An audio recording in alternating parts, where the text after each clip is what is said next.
I'm Mr. James from Charm City Karate. This is Kenpo On Dummies for Blue Belt. These are your strikes. You have 4 of them for this level. First one is called an inside vertical forearm strike. A little weird sounding, really cool strike though.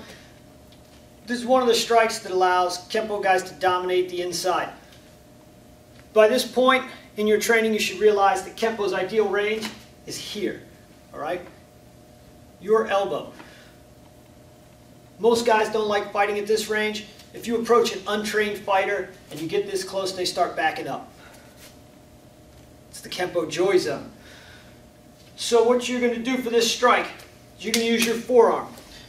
Remember, you don't hit with the meaty part, you hit with the bony part. Your thumb should index up. That's going to make sure that the bladed part of your forearm is going to hit. This is going to come up underneath into his chin. Right here. Alright?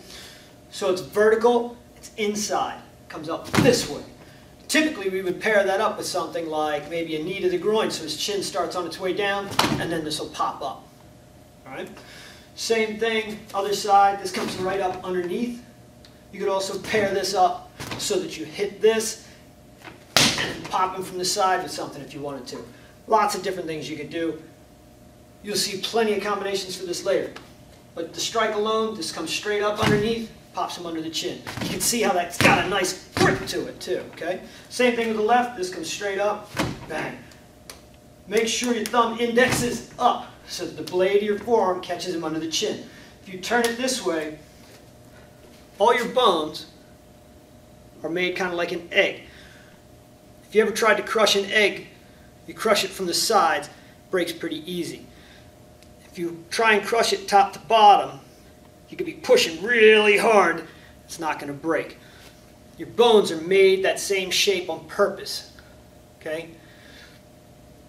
You catch it on the bladed sides, your bones are very strong. You catch it on the flats, they're not so strong.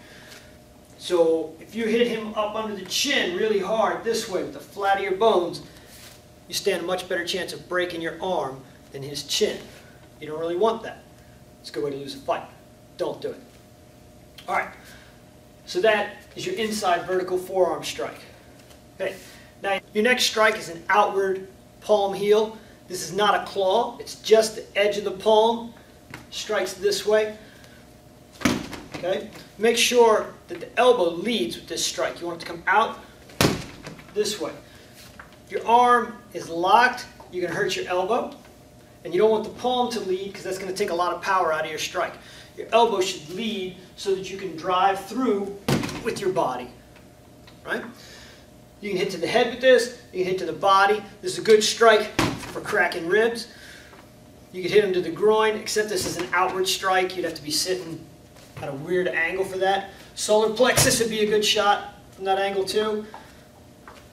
Really, your targets are only limited by your imagination and your knowledge of anatomy. Here, here. You can catch him in the knee if you were down low enough. All those are pretty good. Okay? Overhead heel palm. This one's going to come straight down this way. Again, I think you have this one in finger set. Straight down. Right? No claw with this, just the palm heel. This is a good one for breaking the nose. Noses don't really break per se. What they do is the cartilage detaches from the moorings to the bone. This is the easiest way to detach the moorings, straight down. You bring this down, it comes right off. Okay? So this is a good strike here. Collarbones break easy. You get him bent over, good strikes along the base of the spine. Would not hit the bob in the back because this is where the mounting bolts are. You hurt yourself, that's bad. Bent over opponent though, base of the skull, along the spine, good attacks for you.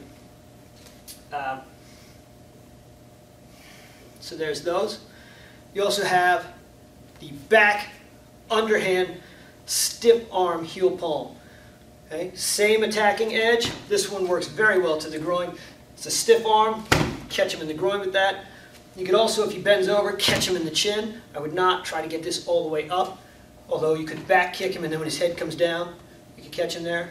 Solar plexus, good strike for that too.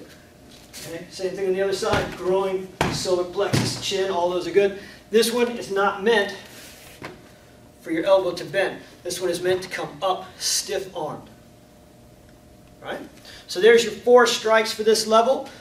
I'm Mr. James. This is Kenpo On Dummies for Blue Belt. Practice and have a great day.